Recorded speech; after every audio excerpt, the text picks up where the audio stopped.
काम तो सरकार के माध्यम से चलता है, क्योंकि सरकार तो थी नहीं और यहाँ पर विधायक बीजेपी के थे, तो बहुत सा फर्क सरकार से भी पड़ता है। क्या कहते हैं, सरकारें आई है तो राज्य में क्या है अलग ही रहा है। वहाँ का मुख्य, यहाँ अगर बीजेपी आएगी तो वहाँ कांग्रेस आएगी। ये बूंदी का शुरू से दुर्भाग्य रहा है। विरोध प्रदर्शन का परंपरा हमारे प्रदेश में या देश में शुरू से चलती आ रही है। टिकट 20 आदमी मांगते हैं, टिकट तो एक को ही मिलना है। क्या नेता क्या अभिनेता दे जनता को जो धोखा, क्या नेता क्या अभिनेता दे जनता को जो धोखा, पल में शोहरत उड़ जाए जो एक पवन का झोंका। अरे जोर न करना, अरे शोर न करना, जोर न करना, शोर न करना, अपने शहर में शांति है, पब्लिक है ये सब जानती है, पब्लिक है। नमस्कार दर्शकों, मैं तुषार दर्शन न्यूज़ में आप सभी का हार्दिक स्वागत करता हूं। जैसा कि आपको पता है कि चुनाव नज़दीक आ चुके हैं, किसकी बनेगी सरकार, कौन करेगा राज, ये जानेंगे आज हम आ चुके राजस्थान के बूंदी शहर में, जहां पर किसकी बनेगी सरकार और कौन जीतेगा। तो इस बारे में चर्चा करेंगे कि इस बार बूंदी पे बीजेपी रहती है या फिर कांग्रेस रहती है। 3 बार से बीजेपी का रास्ता, तो इस बार देखते हैं कि वापस बीजेपी आएगी या कांग्रेस। तो इसलिए हम आ चुके हैं आज आम जनता के बीच में, यहाँ पर जानेंगे। जी क्या नाम है आपका? संजय शर्मा। संजय शर्मा जी। तो आज हमें बताइए, क्या लगता है आपको इस बार कौन जीतेगी बूंदी से, बीजेपी या कांग्रेस? देखो, ये तो वोटर पर निर्भर करता है, वोटर किसकी तरफ घूमता है, क्योंकि दोनों प्रत्याशी अच्छे हैं, बराबर। आपके हिसाब से कौन जीतना चाहिए? दोनों प्रत्याशी अच्छे हैं, दोनों बराबर के हैं। अब तो वोटर ही करेगा। सरकार तो बीजेपी की बन रही है और देखो यहाँ पर कौन आता है, बराबर की टक्कर है। आपके हिसाब से कौन जीतना चाहिए, बीजेपी या कांग्रेस? फिलहाल तो अभी तो माहौल बीजेपी का ही है। बीजेपी का है। तो बीजेपी ने कितने अच्छे काम किए हैं? माना जा रहा है कि 15 साल से बूंदी में बीजेपी का रास्ता, तो क्या काम करवाया है बीजेपी ने, कि आपने क्या सोचकर कहा कि इस बार बीजेपी का ही लग रहा है? काम तो सरकार के माध्यम से चलता है, क्योंकि सरकार तो थी नहीं और यहाँ पर विधायक बीजेपी के थे, तो बहुत सा फर्क सरकार से भी पड़ता है। तो सरकार के साथ जो चलेगा वही ज़्यादा काम करा पाएगा। हेमराज गोस्वामी जी, आज हमें बताइए, आप के कहाँ के रहने वाले हो? आप यहाँ बूंदी का ही हूँ। बूंदी के रहने वाले हो। आपको ये पता होगा कि बूंदी में 15 साल से बीजेपी का रास्ता, तो अब क्या लगता है किसकी सरकार बनेगी?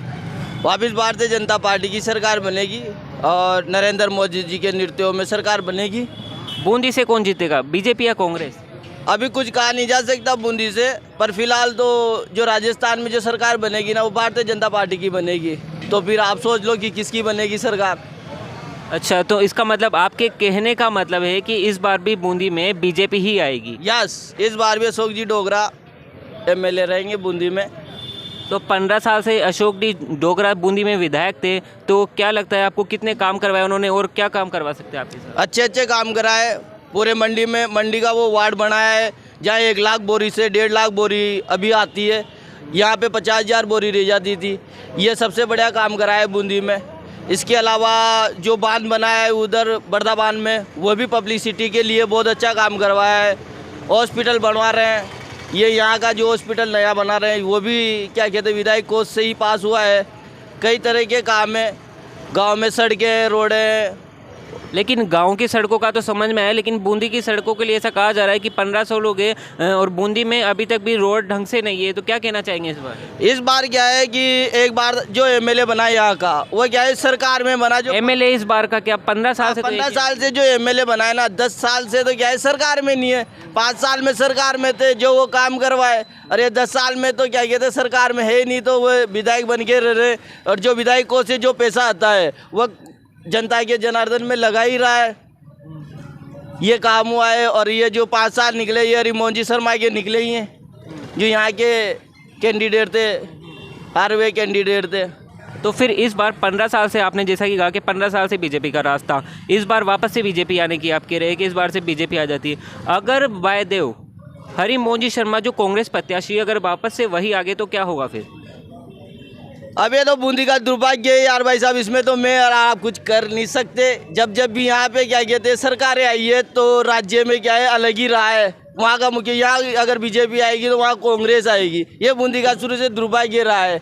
इसमें तो अभी बूंदी की जनता का क्या कर सकते हैं, तो बूंदी की जनता के लिए जो भी है वो है ही सही।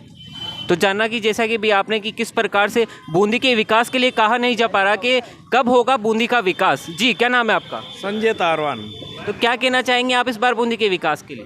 देखिए, इस बार बूंदी का विकास निश्चित रूप से होगा और भारतीय जनता पार्टी की सरकार बनेगी और अशोक जी डोगरा यहाँ से चौथी बार लगातार विधायक बनेंगे। चौथी बार विधायक बनेंगे।